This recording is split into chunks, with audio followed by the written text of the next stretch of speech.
What gear do you really need for your home studio?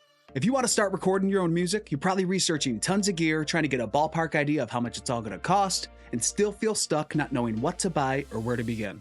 There are so many different options, all at different price points, and I get it. Trying to figure this stuff out can be extremely overwhelming. The bottom line is that you really only need a few essential pieces of gear, so let's dive in and take a look at what you really need to start your home recording studio.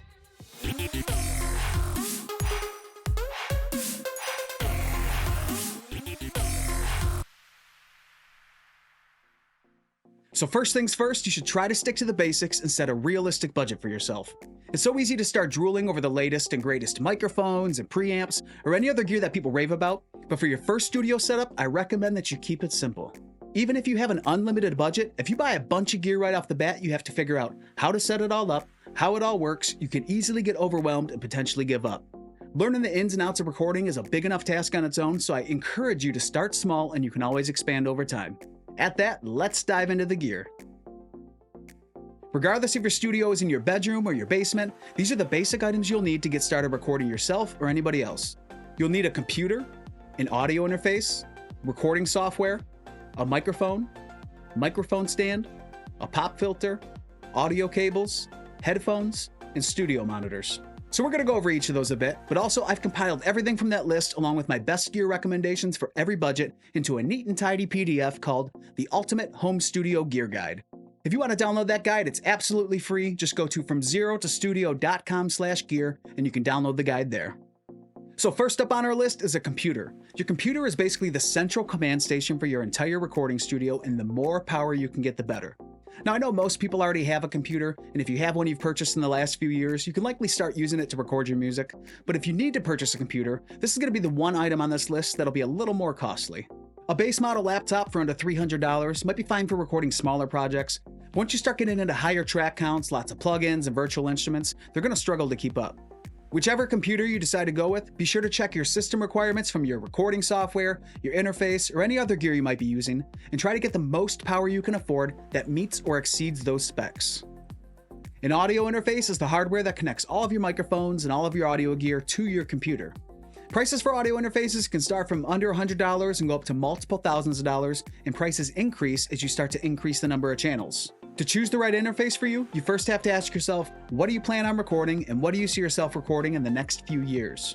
If you're a singer-songwriter recording your acoustic guitar and vocals, a small interface with only 1 or 2 microphone inputs is all you really need.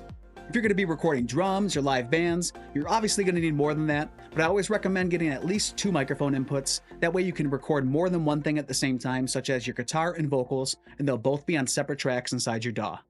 You probably heard of recording software brands such as Pro Tools, Reaper, Cubase. These are all digital audio workstations or DAWs. Your DAW is the software that controls everything you do for recording and mixing music. Prices for these can vary quite a bit. For instance, Reaper starts out at $60, Cubase Pro is almost $600, but there's even some free options that are great to get you started, such as GarageBand or Cakewalk, and even some audio interfaces include free recording software as part of a bundle. Whichever you choose, it doesn't matter in the terms of sound quality, just choose the one that has the features you need and get yourself extremely familiar with it.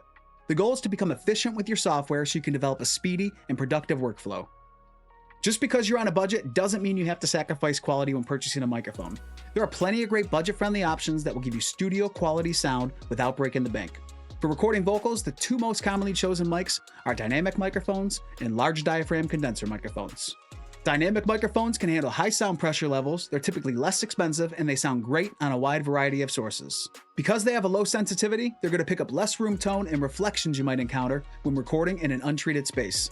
Large diaphragm condenser microphones are typically what you think of when you imagine a microphone in a pro studio. These are often used to record vocals, but they sound great on a wide variety of sources. There's also the more recent medium diaphragm condenser microphone, and these have been carving their way into home studios as well. And a medium diaphragm condenser, as you guessed it, has a slightly smaller diaphragm than a large diaphragm condenser. These mics are often much more affordable, and they still produce a well-rounded sound.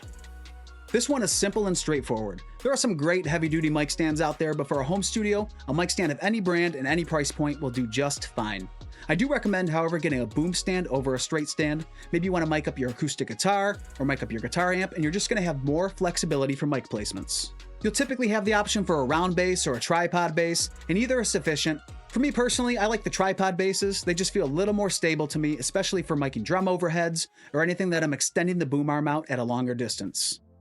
A pop filter helps to protect your microphone from popping sounds during vocal recording. These popping sounds can be caused from the fast-moving air from plosives, and plosives occur on certain words such as those that start with a P or B sound. For instance, put your hand a couple inches in front of your mouth and say the word pony. Now say the word hand.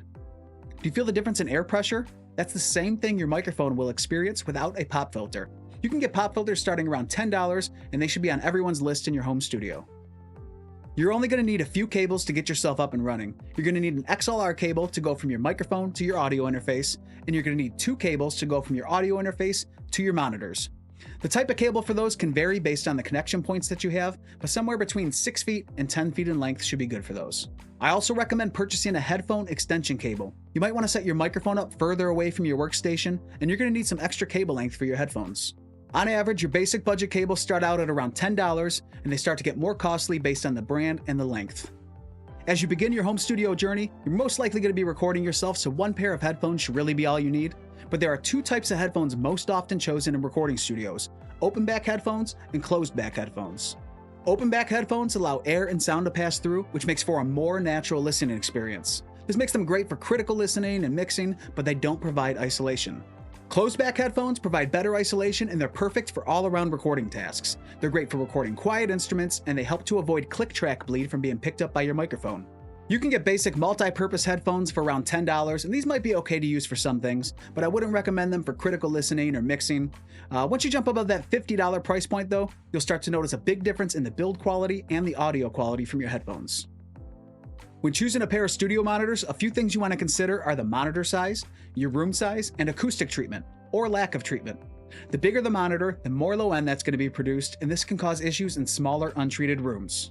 For most standard size rooms, 5 or 6 inch monitors will do just fine. I personally prefer 6 inch monitors because they give me just enough low end even when mixing at low volumes. The bottom line is that there isn't one set of monitors that are the best. There's only the monitors that you know the best. So regardless of the price, the best thing you can do is listen to a ton of music through them and learn exactly how your monitors sound inside and out. If you're still feeling overwhelmed seeing everything you have to purchase to get your home studio up and running, then check this out. Did you know that you can purchase a complete home studio in a box for right around $300? That's right, PreSonus offers their studio bundle that includes your software, your interface, your microphone, your headphones, your monitors, and all the cables you need to get everything up and running. That's honestly a really great option for someone who's just starting out and wants to dip their feet into the world of music production. It's a minimal investment and you can still upgrade over time. Now, in the case that you have an extremely limited budget or even just want an easier way to start recording your music, for under $50, you can get a USB microphone and use some free recording software. Most USB mics are simply plug in and play, so you just connect it to a USB port on your computer, select it as the audio input source within your computer settings, and you're ready to go. With USB mics, you don't need any type of audio interface, so it just makes for an easy, hassle-free way to start recording your music. As far as free recording software, you got options like GarageBand, Cakewalk, Studio One Prime, and more that would all be great to get you up and running. In today's day and age, with the super low cost of entry, recording music is becoming easier and more accessible than ever. So those are the 9 essential pieces of gear you need to put together a fully functioning home studio.